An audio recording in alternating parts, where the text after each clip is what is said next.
भाजपा ने आम आदमी पार्टी के खिलाफ पोस्टर जारी कर आप संयोजक अरविंद केजरीवाल को पूर्वांचलियों का जानी दुश्मन बताया। पोस्टर जारी कर भाजपा ने कहा कि दिल्ली में रह रहे यूपी बिहार के लोग अरविंद केजरीवाल के लिए फर्जी वोटर हैं। वहीं रोहिंग्या और बांग्लादेशी घुसपैठियों पर सवाल उठाते हुए इन्हें आम आदमी पार्टी का रिश्तेदार बताया गया है। साथ ही भाजपा के पोस्टर में कहा गया कि पूर्वांचल के लोगों को फर्जी वोटर बताने वाले केजरीवाल की यही पूर्वांचली 5 फरवरी को अच्छे से सबक सिखाएंगे। वहीं इससे पहले भाजपा ने एक और पोस्टर जारी कर कहा कि आपदा की सिर्फ एक टोली ने दिल्ली को बर्बाद कर दिया। इस पोस्टर में अरविंद केजरीवाल नजर आ रहे हैं और पीछे शराब घोटाला, दिल्ली के कूड़े के ढेर, जल संकट, दिल्ली में प्रदूषण और सड़कों के गड्ढों को दिखाया गया। पोस्टर में दिखाया गया कि आप सरकार यमुना नदी की सफाई नहीं कर पाई, जिसकी वजह से छठ व्रती यमुना में छठ की पूजा भी नहीं कर पाए।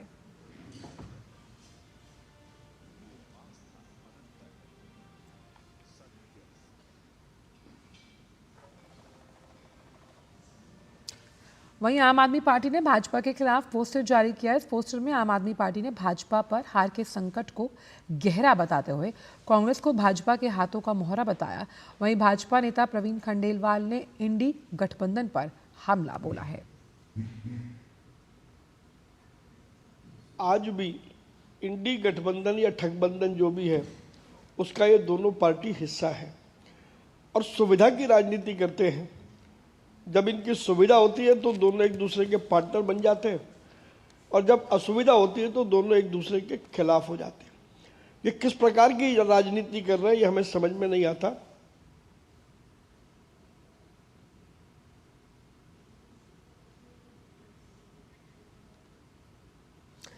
और दिल्ली विधानसभा चुनाव को लेकर जिस तरह से पोस्टर वॉर जारी है, इसी पर बात करने के लिए हमारे साथ दिल्ली से ही हमारे संवाददाता अमरेंद्र गुप्ता जुड़ गए हैं। अमरेंद्र, वीडियो पोस्टर की ये जंग जो है, इसमें जनता किसके संग है, ये बड़ा सवाल है। और ऐसे में ये जो इस बार का दिल्ली विधानसभा का चुनाव है, ये अपने आप में बहुत रोमांचक और इंटरेस्टिंग हो रहा है, क्योंकि इस तरह का जो पोस्टर वॉर है, जहां हर एक पार्टी एक दूसरे की कलई खोलती हुई नजर आ रही है, ऐसे में आम जनता का फैसला बहुत अहम हो जाएगा। आंचल, देखिए, चुनाव की तारीखों के ऐलान के बाद से ही लगातार सभी पार्टियां चुनावी मैदान में हैं और जनता के बीच में जाकर वो लगातार समर्थन मांग रही हैं। और पार्टियों ने जो स्ट्रेटेजी तैयार की है उसमें सबसे बड़ा, अगर इस समय देखें वर्तमान में, तो एक पोस्टर की जो वॉर है दिल्ली के दंगल में, वो साफ तौर पर देखी जा सकती है। और कल मैं एक कोट करना चाहूंगा, जिस तरह से कल झुग्गी झोपड़ी के प्रधानों से मुलाकात के समय गृह मंत्री अमित शाह ने भारतीय जनता पार्टी की ओर से एक दावा किया है कि 5 तारीख को जो है आपदा को हटाकर और कमल के बटन पर जो है जनता वोट करेगी और उनकी सरकार बनाएगी। और उन्होंने 5 फरवरी को जो है आपदा मुक्ति दिवस की घोषणा की है। तो ये बड़ा मैसेज गृह मंत्री ने दिया। और जिस तरह से पिछले 10 सालों में अगर आप देखें तो अरविंद केजरीवाल के वादे और दावे लगातार झूठे साबित हुए। चाहे दिल्ली को जो है उन्होंने बात की थी वर्ल्ड क्लास बनाने की, तो वो आज तक नहीं बन पाई है। इसके अलावा पॉल्यूशन एक बड़ा मुद्दा है, गंदे पानी और नाला एक बड़ा मुद्दा है, और यही और सबसे बड़ा जो मुद्दा केजरीवाल के साथ है, लिकर और शीश महल। और लगातार भारतीय जनता पार्टी की तरफ से जो पोस्टर्स आ रहे हैं उनमें इन मुद्दों की झलक देखी जा सकती है। बाकायदा उनको शीश महल का महाराजा के तौर पर प्रेजेंट किया भारतीय जनता पार्टी ने और जनता को एक बड़ा मैसेज देने की कोशिश की गई है कि इन्होंने सिर्फ 10 सालों में कभी भी गरीब और वंचित लोगों के लिए नहीं सोचा, झुग्गी झोपड़ी वालों के लिए नहीं सोचा, सिर्फ अपने शीश महल बनवाने में और सुविधाओं को इकट्ठा करने में ये लगे रहे। और जब दिल्ली के युवाओं की बात हो तो इन्होंने लिकर पॉलिसी के नाम पे एक के साथ एक फ्री शराब की बोतलें बांटी है और ये पोस्टर में साफ तौर पर झलक रहा है और देखा जा सकता है। वहीं अगर बात करें कि केजरीवाल जो आम आदमी पार्टी है वो भी लगातार पोस्टर के जरिए, देखिए, प्रेस कॉन्फ्रेंस और पोस्टर के जरिए भाजपा पर हमलावर है। एक तरफ जहां केजरीवाल जो है वो ये सवाल पूछ रहे हैं कि आखिर दिल्ली में सीएम का दावेदार कौन है। उन्होंने एक पोस्टर जारी करते हुए कहा है कि आखिर वो दूल्हा कौन है जो दिल्ली की सत्ता पे सवार होगा। तो इस तरह के पोस्टर्स देखे जा सकते हैं। और इसमें कांग्रेस भी पीछे नहीं है। कांग्रेस ने अपना जो अगर कहें कि पूरा वॉर जो है वो सीधे तौर पर केजरीवाल की नाकामियों पे खोल दिया है और बाकायदा कांग्रेस की तरफ से पोस्टर जारी कर ये पूछा जा रहा है कि दिल्ली की जनता के साथ आके 10 सालों में क्यों दगा किया गया और क्यों नहीं वो मूलभूत सुविधाएं जो दावा करती थी आप और आपकी सरकार वो मुहैया नहीं करा पाई। तो कुल मिलाकर कहें तो भारतीय जनता पार्टी के साथ साथ आम आदमी पार्टी और कांग्रेस लगातार पोस्टर वॉर के साथ जनता के बीच में अपना मैसेज देने को लगातार तैयार खड़ी है। और इसमें एक और बात बता दूं कि जिस तरह से पोस्टर वॉर के दौरान आप देखिए कि हर पार्टी की कुछ प्रेस कॉन्फ्रेंस होती है और प्रेस कॉन्फ्रेंस में भी डेली एक नई घोषणा और एक नया मैसेज दिया जाता है। जिस तरह से लगातार केजरीवाल ने एक घोषणा की है कि 1000 रुपए महीने को 21,000 महिला सम्मान के नाम पर देना है, उसको लेकर भी विवादों में और ये पोस्टर और मैसेज के जरिए ये बात भी बीजेपी खूब उठा रही है। साथ में क्या छिपा हुआ ऐसा क्या राज था शीश महल में, इसकी बात भी जनता जाननी चाहती है। और पिछले दिनों आंचल आपको याद होगा एक वीडियो सोशल मीडिया पर वायरल हुआ जिसमें केजरीवाल ने अपने शीश महल में किस तरह के शाही जो सुविधाएं हैं वो थी जो 5 स्टार और 7 स्टार होटलों में नहीं होती, वो उनके घर पे आई। तो वो जनता देखना चाहती है। मेरी अभी पिछले दिनों कुछ नेताओं से बातचीत हुई और मैंने आम आदमी पार्टी सहित कांग्रेस और भारतीय जनता पार्टी के कुछ नेताओं से ये जानना चाहा कि भाई आप राजनेता हैं, क्या आप अरविंद केजरीवाल के शीश महल में कभी जाने का मौका मिला? क्योंकि एक विधायक और जनप्रतिनिधि तो जा सकता है। तो बाकायदा सभी जो विधायक और पार्टी उम्मीदवार हैं उन्होंने साफ तौर पर कहा कि जब मुख्यमंत्री बनता है तो वो जनता के लिए दरवाजे खुले होते हैं, लेकिन शीश महल का दरवाजा तो आम आदमी पार्टी के विधायकों के लिए भी नहीं खुला। तो आंचल बड़ा सवाल। और देखिए एक यही सवाल अभी जो है कल सोमवार को कांग्रेस के लोकसभा के विपक्ष के नेता राहुल गांधी भी पूछने वाले हैं। दिल्ली की जनता से बड़ी रैली करने वाले हैं राहुल गांधी, जिसमें वो जनता के बीच में आपकी नाकामियों को लेकर बात करने वाले हैं और एक बड़ा मैसेज देने वाले हैं। तो कुल मिलाकर दिल्ली की राजनीति में पोस्टर वार एक अहम माना जा सकता है। आंचल बिल्कुल। और साफ तौर पर अगर हम ये भी देखें अमरेंद्र, चलिए आपके पास वापस आएंगे क्योंकि दिल्ली की जो सीएम आतिशी हैं वो इस वक्त प्रेस कॉन्फ्रेंस कर रहे हैं, पहले वो सुनते फिर वापस आती हूँ आपके पास अमरेंद्र। के पैसे लेते तो इन्हीं फ्लाईओवर्स में हम देखते कि 1 महीने में दरारें आ जाती, इन्हीं स्कूल की बिल्डिंगों में कुछ महीने में छत गिरने लगती, उससे पानी टपकने लगता। ईमानदारी की राजनीति करने के लिए हमने हमेशा दिल्ली वालों का सपोर्ट, हमें हमेशा दिल्ली वालों का सपोर्ट मिला है और मुझे ये पूरा भरोसा है कि इस क्राउड फंडिंग कैंपेन के लिए भी दिल्ली के लोग, देश भर से अलग अलग लोग हमें पूरा सपोर्ट करेंगे। Thank you. अब मैं चाहूंगी रीना गुप्ता जी जो हमारी पार्टी की स्पोक्स पर्सन है वो अपनी बात करें। आज मेरे लिए बहुत गर्व और बहुत ही खुशी का मौका है कि मैं देश की सबसे ज्यादा एजुकेटेड मुख्यमंत्री के साथ बैठी हूं। आतिशी जी को मैं पिछले कई सालों से जानती हूं। वो सही मायने में दिल्ली की बेटी हैं। दिल्ली में पली बढ़ी, दिल्ली में स्कूलिंग करी, सेंट स्टीफेंस कॉलेज में पढ़ी, उसके बाद विदेश ऑक्सफोर्ड में पढ़ने गई।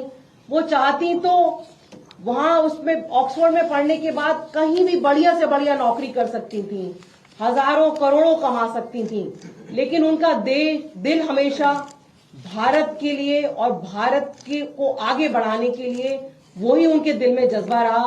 वो देश में वापस आई और पिछले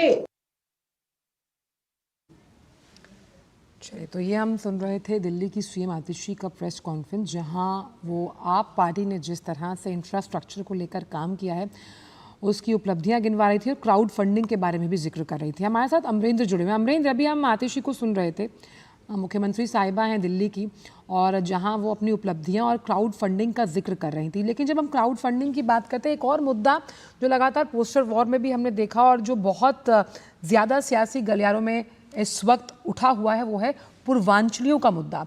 आखिरकार पूर्वांचली कितने अहम वोट बैंक हैं तमाम पार्टियों के लिए जो विधानसभा चुनाव में अपनी चुनावी ताल ठोक रही हैं।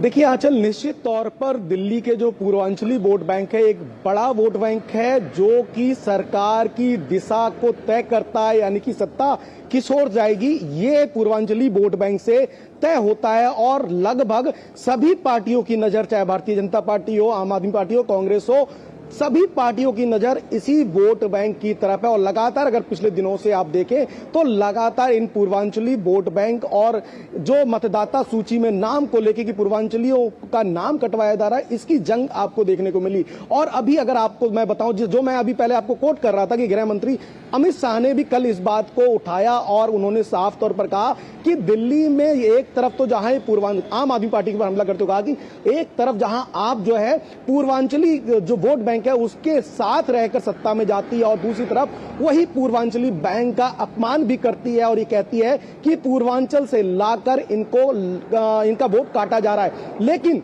अगर आप वहीं दूसरी इनकी कथनी और करनी में अंतर देखें तो आम आदमी पार्टी की जो 70 विधानसभाओं की जो सूची है उम्मीदवारों की, उसमें पूर्वांचल से आने वाले काफी उम्मीदवार आपको देखेंगे। यानी कि सत्ता का रास्ता, दिल्ली के दंगल में विधानसभा का रास्ता कहीं ना कहीं पूर्वांचल और पूर्वांचल के वोट बैंक पे तय होता है और यह आम आदमी पार्टी की सूची में आपको देखा जा सकता है। और अगर भारतीय जनता पार्टी की बात करें तो भारतीय जनता पार्टी ने भी बाकायदा पूर्वांचल सम्मान के लिए कई सारे कार्यक्रम चलाए हैं। और अगर ये जो झुग्गी झोपड़ी प्रधानों से मुलाकात वाला अभियान है, इसमें अगर आप देखें तो झुग्गी झोपड़ियों में भी पूर्वांचल के बहुत सारे लोग रहते हैं और जून से भारतीय जनता पार्टी उनके बीच में है।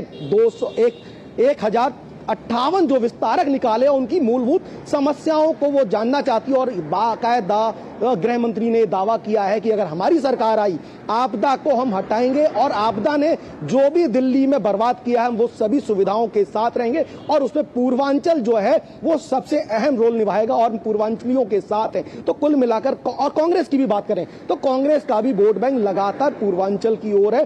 तो ये वो वोट है जो कहीं ना कहीं फ्लक्चुएट होता है। चल, इसमें एक और बड़ी बात मैं आपको बता दूं कि अगर आप देखें कि दिल्ली का चुनाव जो है भारतीय जनता पार्टी, कांग्रेस और आम आदमी पार्टी तीनों के बीच में लड़ा जा रहा है। और अगर 2015 और 2020 के वोट शेयर पर नजर डालें तो 2020 का अगर वोट शेयर है तो उसमें सबसे ज्यादा जो वोट बैंक था वो था आम आदमी पार्टी का, जो 53 पॉइंट समथिंग था, यानी 53.5% के आसपास जो वोट शेयर था वो आम आदमी पार्टी का था। और वहीं बात करें अगर भारतीय जनता पार्टी की तो वो 38% वोट बैंक के साथ वो दूसरे नंबर पे थे और कांग्रेस जो है 3.5% वोट बैंक के साथ तीसरे नंबर पे थी। और इस बार जो पूर्वांचल के साथ जो अहम पोस्ट ऑफ वॉर और वो सारे मुद्दे जो आपकी नाकामियों को लेकर बीजेपी उठा रही है, तो इस बार जो है चुनाव रोचक होता हुआ दिख रहा है। क्योंकि जैसे जैसे 5 तारीख नजदीक आ रही है, सभी पार्टियां दावे कर रही है, तो ऐसे में त्रिकोणीय मुकाबले कई सीटों पर देखने को मिल रहा है। और इसमें